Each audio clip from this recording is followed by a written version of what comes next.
This is Southern ArchHeretic, shifting the burden, arguing the elements. We continue to address each element and the proof presented. I'm Kit Rogers, and I have some questions.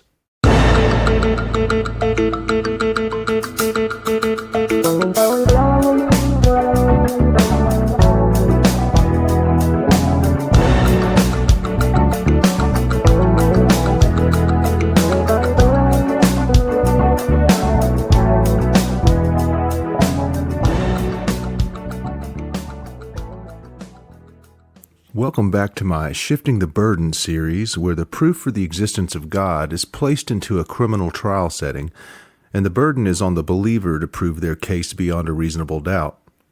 The non-believer is presumed correct in our exercise. How does the evidence hold up? Let's explore it. In the last episode, we addressed the first element needed to be proven beyond a reasonable doubt by the believers. 7 more. Let's keep going. Element 2. God created human beings. Unlike the first element, I don't see the need to go through each argument and explain how it doesn't apply to God's relationship to human beings. The truth is, if you think that enough evidence has been presented to prove that God created the universe, then arguing about whether He created us is moot. It's the same arguments. Only the underlying theme must be that ultimately we human beings are the reason the universe exists. Jesus died for our sins. We were created in God's image. In the Gospel of John, Jesus is the Word, Logos, and existed before the universe. We've already discussed this craziness. I'm not going to dignify it with further comment. I'd like to address an issue that seems to come up when the intelligent design argument is made regarding human beings. It's the assertion that there's no acceptable evolutionary explanation for human beings' longing or desire for God or religion. Clearly, the belief in gods and supernatural explanations crosses all cultural and geographical divides. However, just which God or gods an individual is likely to believe in is purely an accident of birth location. A modern human born in Karachi, Pakistan, more than likely will believe in and worship Allah as a Muslim. The same individual born in Jackson, Mississippi, more than likely would believe in and worship Jesus as a Christian. An individual born in Bangalore, India, is likely to believe in many gods as a Hindu. How is this particular human desire or human development explained in evolutionary terms? This presumed conundrum is intended to stump the non-believer. Because how do you find an evolutionary purpose, an aid to the survival of the species in something as ridiculous as a smooth-talking serpent and a demigod messiah from a backwater village in the middle of the Shitville Roman Empire that was captured and executed, but is somehow the hero? I know that I'm not alone in pondering this question and hypothesizing about it, but a thought occurred to me recently. I hope to research this a little bit more, search out the others that have explored this hypothesis and expound upon it in the future. What if we have evolved a biological and innate desire for esoteric information, secret knowledge?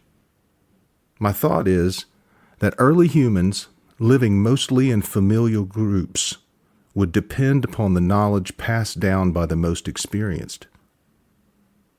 This knowledge would inevitably help one group either defeat or incorporate another group because of the knowledge's superiority in some way or another. For instance, one group has fire and another does not. The power to harness fire, and more importantly, start one from scratch, would most likely appear like magic to the uninitiated. In early Indian cultures, for example, fire, or Agni, was considered a god. We can only assume that prehistoric humans viewed it with even more reverence and awe. The individual that possessed this knowledge possessed something very valuable. The passing of this secret knowledge to individuals that were initiated into the fold, probably family at first, could easily be understood as, or at least presented as, the passing of revealed knowledge from a higher source. From the perspective of the others in the group, how else could that individual have the knowledge? Science didn't exist yet. The concept of human discovery and learning through experimentation, although clearly present in early forms of our species, probably wasn't recognized as that, but as esoteric revelation. Once again, those that possessed that secret knowledge also held the power of that knowledge. History tells us that those with power tend to want to hold on to it, and that the general population usually willingly relinquishes power to them based on some extraordinary claim combined with the threat of deadly force. Need I say more? It reminds me of the stories and parables in the New Testament where Jesus, after sharing the lesson, instructed his disciples to tell no one. There is an undeniable attraction to esoteric knowledge. It is power. Religion and faith in God are just the development of and selective sharing of secret knowledge. Priests and preachers claim special privilege to revelation and interpretation of the infallible Word of God Himself. Wow. Just wow. What chutzpah. If you aren't in on the secret, you're expected to just trust the powerful individuals that are. They'll keep you safe. Just like when we lived in caves.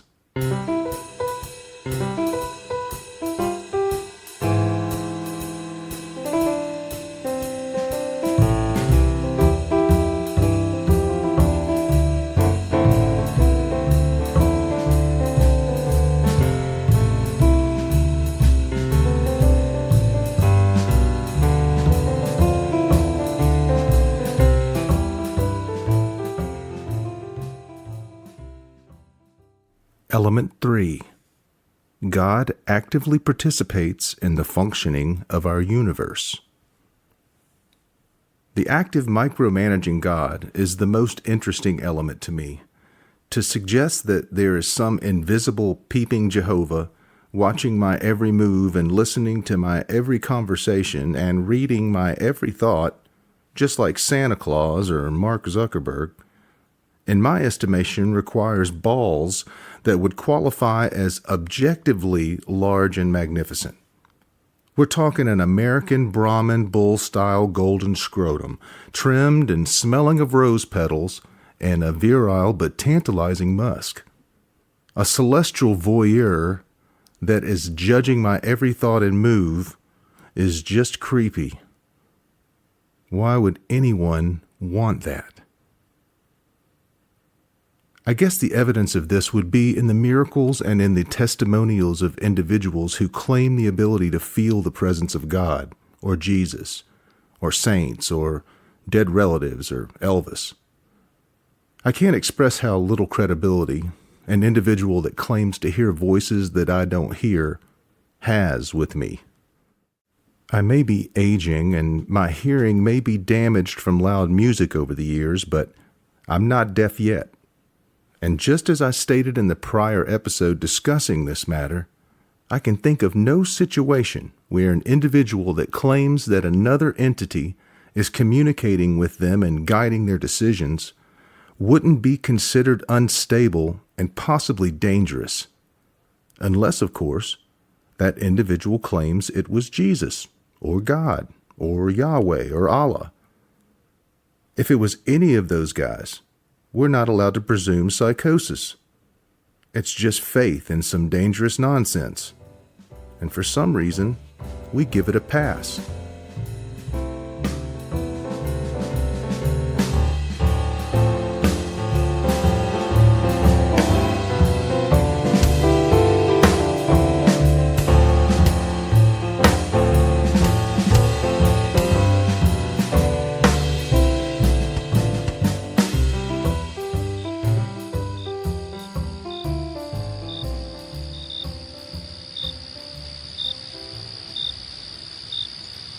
A mother of 3 children, 2 boys and 1 girl, was found in her backyard, on her knees, face down prostrate on the concrete, surrounded by candles.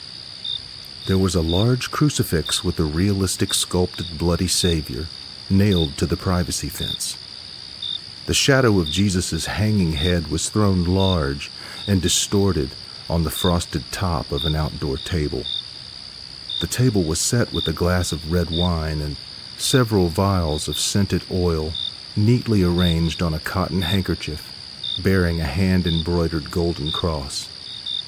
Directly behind the procumbent woman, her toes just hanging over the edge and still dipping into the warm water, was the family's hot tub. In that hot tub were her 3 children, all wearing white and floating face down in the water. When aroused from what seemed to be a trance, the woman explained calmly that Jesus instructed her to baptize her babies in the warm, bubbling waters of his emissary, St. John the Baptist, and to continue baptizing them until they joined him in heaven. She seemed at peace and couldn't understand why she was being handcuffed and taken to jail. If you were to read this story in tomorrow's news, would you believe that Jesus spoke to her? And if not, why not? The Lord moves in mysterious ways. We aren't capable of understanding the plan of such an almighty higher power. I mean, to be omnipotent and omniscient, wow, that's quite a feat.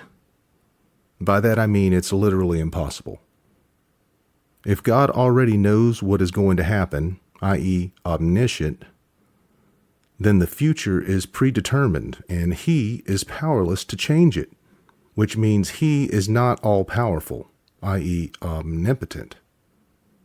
If he is omnipotent and can manipulate what will occur, then he can't be omniscient unless he knew he was going to make that manipulation, in which case it would have already been predetermined and wasn't really a manipulation. So which is he? Omnipotent or omniscient? If the answer is that it's a mystery, I may fucking lose it. If a person claiming to know a truth replies to any argument with, "It's a mystery beyond our mortal comprehension," then you aren't really arguing. Some folks can accept anything on faith. It's easier than learning the dirty truth of reality.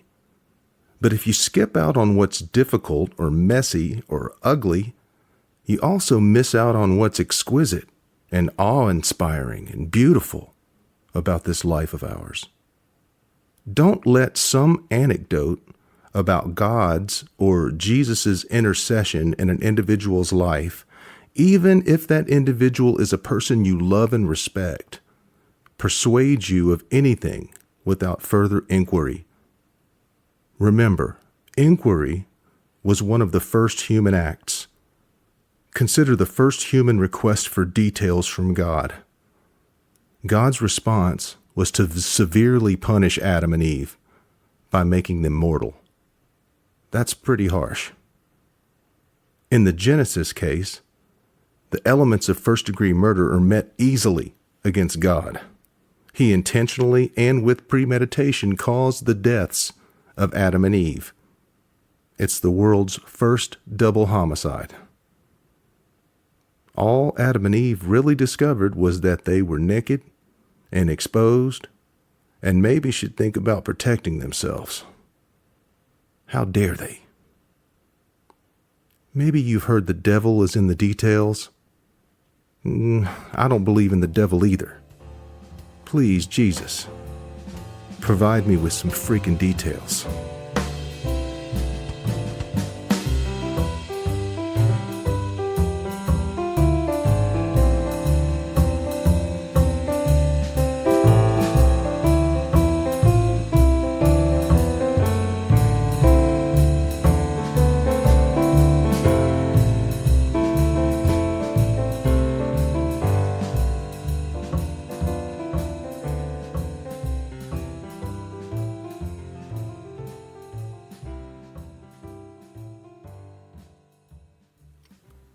Maybe the fine-tuning prong of the teleological argument addresses God's active participation in the functioning of the universe.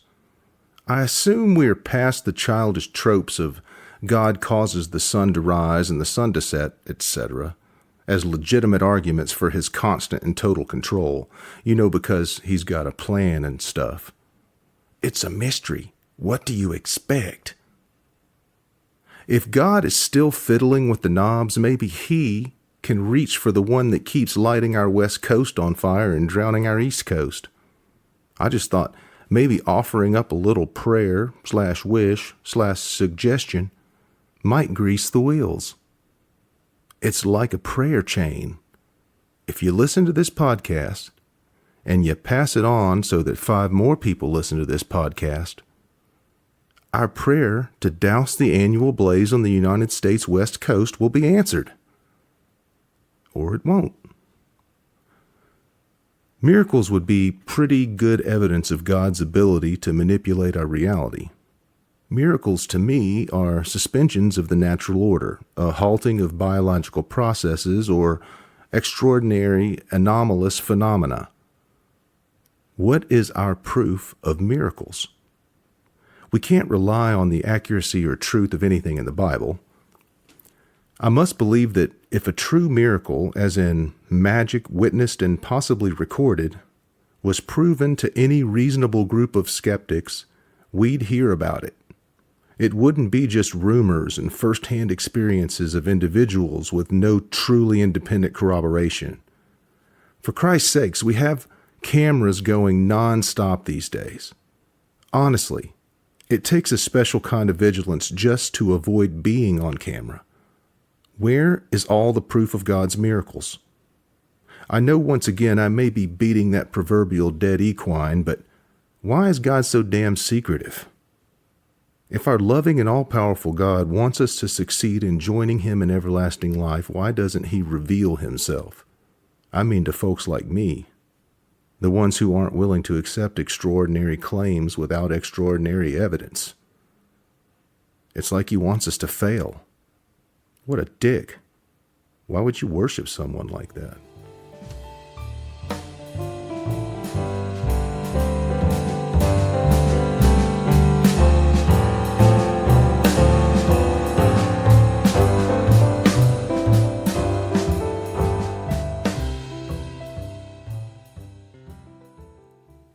Element 4.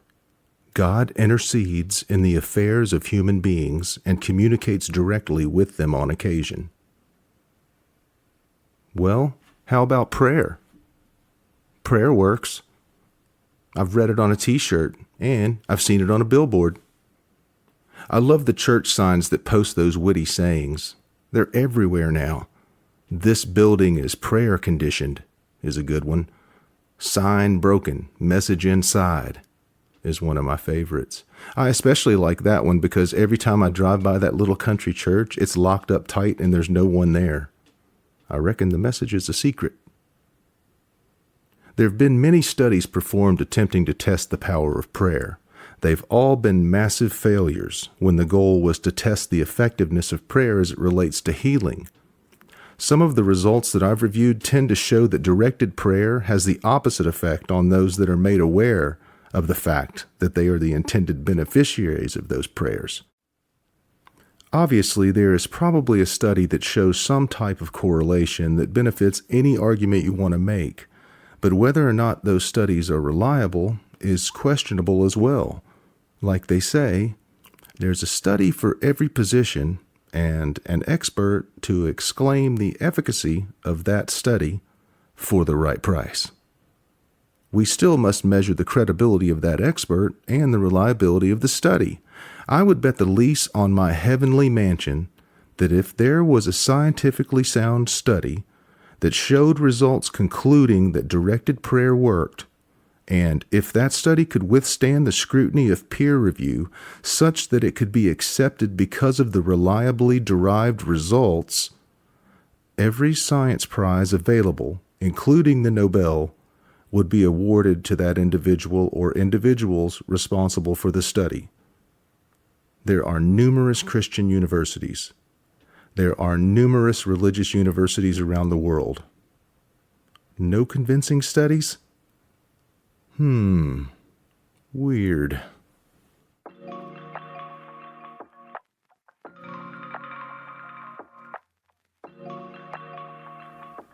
Wishes. I wish for such a lot of things that never will come true, and yet I want them all so much. I think they might, don't you? I want a little kitty cat that's soft and tame and sweet, and every day I watch and hope I'll find one in the street. But Nursey says, come walk along, don't stand and stare like that. I'm only looking hard and hard to try to find my cat. And then I want a blue balloon that tries to fly away. I thought if I wished hard enough that it would come someday. One time when I was in the park, I knew that it would be beside the big old clock at home, awaiting there for me. And soon as we got home again, I hurried through the hall and looked beside the big old clock. It wasn't there at all. I think I'll never wish again. But then what shall I do? The wishes are a lot of fun, although they don't come true. By Sarah Teasdale, 1915. If you are willing to blindly believe the men and women, prophets I suppose, who declare they know some secret that God imparted to them, and I mean even your pastor, then I feel I should inform you that God warned me that you're an idiot, or at the very least gullible as hell, if you aren't a little cynical or skeptical of someone, including me, who makes that claim. Who are you going to believe? Them or me? You may not believe that God speaks to me. Why? My great-grandpa, my grandpa, and my uncle were all called to the Protestant pulpit to preach. I was very close to my uncle, who, as an evangelical minister, was a great speaker and could move you to tears when singing, and with whom I shared a birthday. I was also very close to my grandpa, who was an amazing and emotional Southern Baptist preacher and songwriter. My Meemaw, whom I miss dearly, should probably be put up for canonization in the Catholic Church. Growing up, I heard more than one person call her Saint Virginia. Maybe God does speak to me. Maybe my inner monologue is really God and me, not me and me. I hope not. It gets rather intense sometimes, and God sure does have a filthy mouth. Also, depending on the conversation, I don't find him to possess any more wisdom than I do. Funny how that works, huh? If I ever tell you that God led me someplace or another, or has moved me or commanded me to do this or that thing, please sit me down and call the doctor because I'm having a stroke. If the only proof of God's communication with humans is evidence from the Bible or ancient stories of miracles and intercession, then I have to say the prosecution fails on this element. If an attempt to argue that there is proof or evidence because individuals feel the presence of God or, God forbid, hear his voice, then I have to say bullshit. I don't hear his voice or feel his presence, and I suppose I just can't accept the argument that some other humans have special powers that I don't possess. I don't mean human talents that are beyond mine, because I freely admit to being a witness to some of those. I mean supernatural powers, like communicating with the dead or with divine beings on a personal level. I don't believe in psychics that claim to know the future. I don't believe in ghosts. I don't believe in the Easter Bunny. I don't believe in fairies. I don't believe in elves. I don't believe in seances. I don't believe in voodoo. I don't believe in any of the other gods that were invented by humans throughout history. I'm guessing most of you are with me at this point, but I continue. I don't believe in your God, if you have one, either. And finally, I don't believe you or anyone else communicates directly with an immortal micromanager. More importantly, there is zero proof. And as a juror, you must find for the non-believers regarding this element. Until next time, love you. Mean it.